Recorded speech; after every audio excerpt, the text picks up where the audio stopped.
दोस्तों, क्या आपने कभी सोचा है कि हमारे जीवन की सबसे बड़ी समस्याएं असल में होती ही नहीं, हम ही उन्हें पैदा करते हैं अपने ही विचारों से। कभी कभी कोई शब्द, कोई चेहरा या कोई याद हमारे मन को ऐसी भूल भुलिया में डाल देती है जहां से निकलना असंभव लगता है।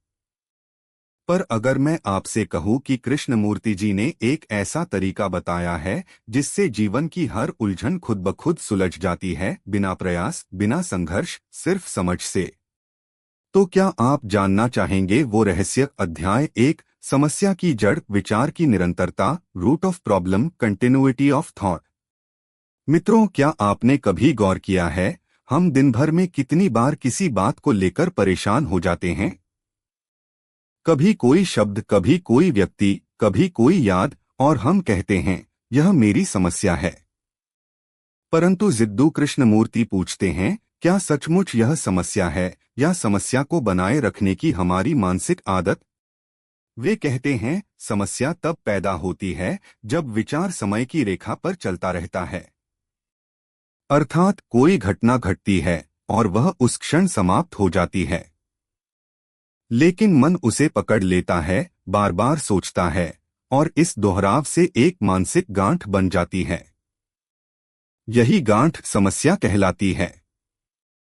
उदाहरण के लिए, किसी ने आपको अपमानित किया, घटना खत्म हो गई, लेकिन मन उसे पकड़ लेता है, उसने मेरे साथ ऐसा क्यों किया, काश मैंने जवाब दिया होता।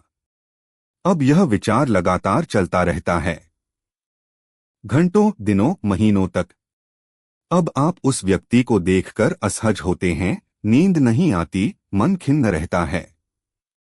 यही विचार की निरंतरता है जो दर्द को बढ़ाती है। कृष्णमूर्ति कहते हैं, जहां समय है वहां पीड़ा है।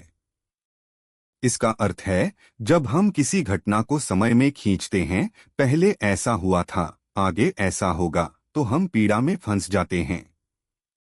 अगर हम केवल अभी में रहें तो कोई समस्या नहीं रहती। एक उदाहरण से समझिए। जैसे आप किसी तालाब में कंकड़ फेंकते हैं, लहरें उठती हैं और फिर शांत हो जाती हैं। यदि आप उस लहर को बार बार हिलाते रहेंगे तो पानी कभी शांत नहीं होगा। वैसे ही मन की लहरों को शांत रहने देना सीखिए। जब आप किसी बात को स्वीकार करते हैं, उसे सोचने से रोकते हैं, समस्या उसी क्षण समाप्त हो जाती है। कृष्णमूर्ति कहते हैं, जीवन गणित नहीं है जिसे हल करना पड़े। जीवन एक प्रवाह है, उसे जीना पड़ता है। तो मित्रों, समस्या जीवन की नहीं, सोच की है। और जब सोच रुक जाती है, समस्या अपने आप घुल जाती है। अध्याय 2, देखना बिना विचार के, सीइंग विदाउट थॉट। कृष्णमूर्ति कहते हैं, देखना ही समझना है, लेकिन हम देखने से पहले सोचते हैं।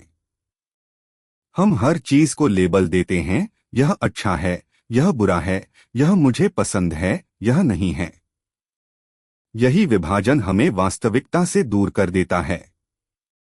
उदाहरण के लिए, आप पहली बार किसी व्यक्ति से मिलते हैं। आपने पहले ही सुन रखा है कि वह घमंडी है। अब जब आप उससे मिलेंगे तो आप उसके हर व्यवहार में घमंड ही देखेंगे, भले वह नम्र हो। आपने उसे वास्तव में देखा ही नहीं, आप अपने विचार को ही देख रहे हैं। कृष्णमूर्ति कहते हैं, विचार अतीत है। जो आप सोचते हैं वह पहले से सीखी गई चीज है। पर सच्चा देखना वर्तमान में होता है। अगर आप किसी पेड़ को देखें और तुरंत कहें यह आम का पेड़ है, तो आपने देखना बंद कर दिया। आपने नाम देखा, पेड़ नहीं। सच्चा देखना तब होता है जब मन शांत हो, जब आप केवल देखें, बिना नाम, बिना निर्णय। उदाहरण के लिए, आपका बच्चा स्कूल से कम अंक लेकर आता है। आप तुरंत कह देते हैं, तू ध्यान नहीं देता, तू आलसी है। अब आपने उसे लेबल दे दिया। पर अगर आप बिना निर्णय के देखें तो शायद पाएंगे कि वह डरा हुआ है, उसे प्रोत्साहन चाहिए। यही बिना विचार का देखना है। यही सच्ची करुणा की शुरुआत है। कृष्णमूर्ति कहते हैं, विचार हमेशा प्रतिक्रिया है, लेकिन देखना मौन है। जब हम मौन होकर देखते हैं, तभी समझ का जन्म होता है।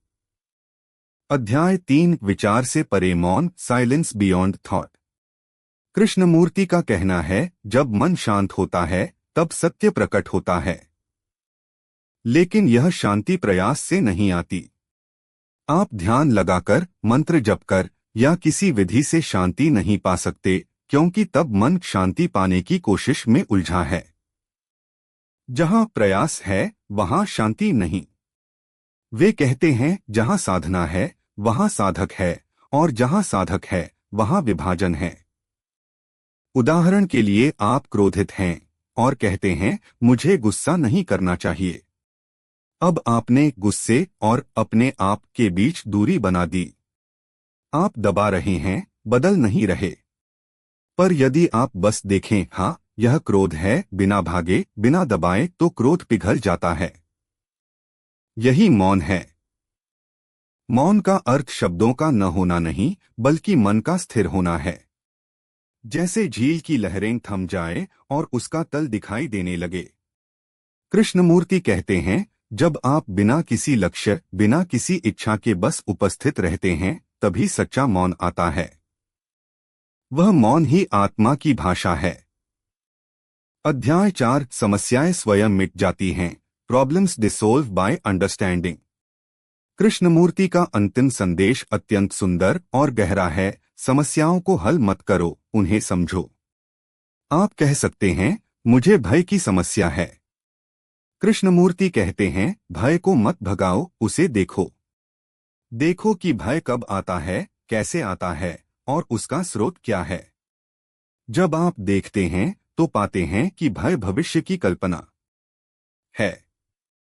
क्या होगा अगर मैं असफल हो गया? क्या होगा अगर लोग हंसेंगे? ये सब विचार हैं, वास्तविकता नहीं। विचार ही भय को जीवित रखता है। जब यह समझ आती है, तो भय समाप्त नहीं, बल्कि विलीन हो जाता है। क्योंकि आप अब जानते हैं कि भय केवल विचार की छाया है। कृष्णमूर्ति कहते हैं, समझना ही अंत है, हल निकालना नहीं। हर भावना, हर डर, हर पीड़ा को ध्यान से देखो, जैसे कोई वैज्ञानिक प्रयोग देखता है, बिना पक्षपात के। तब आप पाएंगे, हर समस्या एक दर्पण है, जो आपको स्वयं दिखाती है। और जब आप स्वयं को देख लेते हैं, तब कुछ भी समस्या नहीं रहता। वे कहते हैं, जब आप किसी भी बात को समस्या नहीं बनाते, तब जीवन एक अद्भुत सौंदर्य बन जाता है। आप वही करते हैं जो जरूरी है, बिना बोझ, बिना डर, बिना तुलना। अध्याय 5, भय और स्वतंत्रता, फियर एंड फ्रीडम। मित्रों, कृष्णमूर्ति कहते हैं, भय जीवन की सबसे बड़ी जंजीर है और स्वतंत्रता उसका अंत है। हम सभी किसी न किसी रूप में भयभीत हैं। भविष्य का भय, असफलता का भय, बीमारी का भय, या समाज के निर्णय का भय। परंतु कृष्णमूर्ति पूछते हैं, क्या आप जानते हैं भय क्या है? अधिकतर लोग भय से भागते हैं, ध्यान लगाते हैं, मंत्र जपते हैं, या उसे भूलने की कोशिश करते हैं। लेकिन जो व्यक्ति भय से भागता है, वह उसे समझ ही नहीं सकता। कृष्णमूर्ति कहते हैं, भय का सामना मत करो, उसे देखो। मान लीजिए, आपको सार्वजनिक रूप से बोलने से डर लगता है। आपके भीतर एक कांपती सी ऊर्जा उठती है, दिल तेज धड़कता है। अब यदि आप उसे रोकने की कोशिश करते हैं, तो भय और बढ़ेगा। लेकिन अगर आप उसे ध्यान से देखें, बिना निर्णय के, तो आप देखेंगे कि भय केवल विचार का परिणाम है। आप सोचते हैं, अगर मैं गलती कर गया तो लोग हंसेंगे। यानी भय भविष्य की कल्पना है, वास्तविकता नहीं। कृष्णमूर्ति कहते हैं, भय का स्रोत विचार है और विचार समय है। जब आप क्या होगा कहना बंद कर देते हैं, भय उसी क्षण मिट जाता है। वे समझाते हैं कि भय से मुक्ति का अर्थ भय को दबाना नहीं, बल्कि उसे पूरा समझना है। जब आप भय को बिना भागे पूरी तरह जी लेते हैं, तब आप भीतर से स्वतंत्र हो जाते हैं। उदाहरण के लिए, जैसे अंधेरे में हमें डर लगता है क्योंकि हमें दिखाई नहीं देता।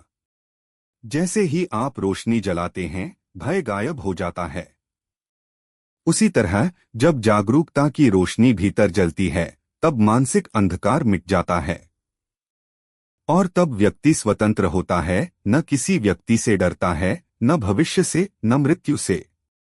कृष्णमूर्ति कहते हैं, जहां भय नहीं वहां प्रेम है, जहां प्रेम है वहीं स्वतंत्रता है। अध्याय 6, प्रेम और करुणा, लव एंड कंपैशन।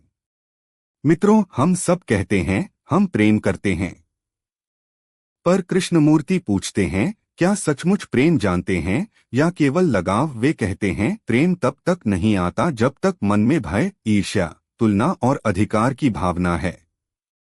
हम प्रेम को एक संबंध की तरह देखते हैं, यह मेरा बेटा है, मेरी पत्नी है, मेरा मित्र है। परंतु जहां मेरा है वहां स्वामित्व है। जहां स्वामित्व है वहां भय है, अगर यह चला गया तो, और जहां भय है वहां प्रेम नहीं हो सकता। कृष्णमूर्ति कहते हैं, प्रेम में कोई केंद्र नहीं होता। जहां केंद्र है, मैं प्रेम करता हूं, वहां सीमाएं हैं। उदाहरण के लिए, जब मां अपने बच्चे से प्रेम करती है, वह उसे इसलिए नहीं चाहती कि उसे कुछ बदले में मिले। वह बिना शर्त, बिना भय के प्रेम करती है। यही प्रेम की शुद्धता है। परंतु अधिकांश संबंधों में प्रेम लेन देन बन जाता है, तुम मेरे लिए यह करो तभी मैं खुश रहूंगा। यह व्यापार है, प्रेम नहीं। कृष्णमूर्ति कहते हैं, सच्चा प्रेम बुद्धि से नहीं आता, वह तब आता है जब मन पूर्ण मौन में होता है। जब विचार रुक जाता है, जब मन किसी छवि, तुलना या भय से मुक्त होता है, तब एक करुणा उत्पन्न होती है जो किसी व्यक्ति तक सीमित नहीं रहती। वह करुणा वृक्ष, पशु, मनुष्य और हर प्राणी के प्रति बहती है। यही प्रेम है जो सीमाहीन है, निराकार है। वे कहते हैं, जहां प्रेम है वहां धर्म है, और जहां प्रेम नहीं वहां सारी साधनाएं व्यर्थ हैं। इसलिए प्रेम पाने की कोशिश मत करो, बस भीतर के भय, ईर्ष्या और स्वार्थ को समझो। जैसे ही वे मिटते हैं, प्रेम अपने आप खिल उठता है। जैसे अंधकार हटे तो सूर्य स्वयं उजाला कर दे। अध्याय 7, मृत्यु और पुनर्जन्म की समझ, understanding death and renewal. Krishnamurti कहते हैं, जीना और मरना दो अलग बातें नहीं हैं। जो हर क्षण जीना जानता है, वही हर क्षण मरना भी जानता है। हम मृत्यु से डरते हैं क्योंकि हमने कभी जीना नहीं सीखा। हम जीवन को यादों, इच्छाओं, संपत्तियों और संबंधों का संग्रह बना देते हैं, और जब मृत्यु आती है तो लगता है कि सब कुछ छिन जाएगा। परंतु कृष्णमूर्ति कहते हैं, मरना यानी त्याग देना, कल की स्मृति को, अपनी छवि को, अपने मैं को। जब हम हर दिन पुरानी बातों को छोड़ते हैं, पुराने दुख, पुराने गुस्से को समाप्त करते हैं, तो हम हर दिन थोड़े थोड़े मरते हैं। और यह मरना जीवन की नई ऊर्जा को जन्म देता है। उदाहरण के लिए, जैसे पेड़ अपने पुराने पत्ते गिराता है ताकि नए अंकुर निकल सकें। अगर पेड़ पुराने पत्तों को पकड़े रहता तो वह सड़ जाता। वैसे ही मन को भी अपने पुराने बोझों को गिराना होता है। कृष्णमूर्ति कहते हैं, मृत्यु कोई अंत नहीं, यह नवीनीकरण है। जो व्यक्ति मरने से नहीं डरता, वही सच्चे अर्थों में जीता है। जब आप भीतर से कहते हैं, मैं आज अपने सारे अतीत को समाप्त करता हूं, तो आप मृत्यु को आमंत्रित नहीं, बल्कि नूतन जीवन को बुला रहे हैं। यह मृत्यु भय की नहीं, स्वतंत्रता की होती है। और तब जीवन पूर्ण होता है, न कोई समस्या, न कोई संघर्ष, सिर्फ साक्षी भाव, शांति और प्रेम का प्रवाह। कृष्णमूर्ति के शब्दों में, जब मन हर क्षण मरना सीख लेता है, तब हर क्षण नया जन्म होता है। अंतिम संदेश, क्लोजिंग स्पीच स्टाइल।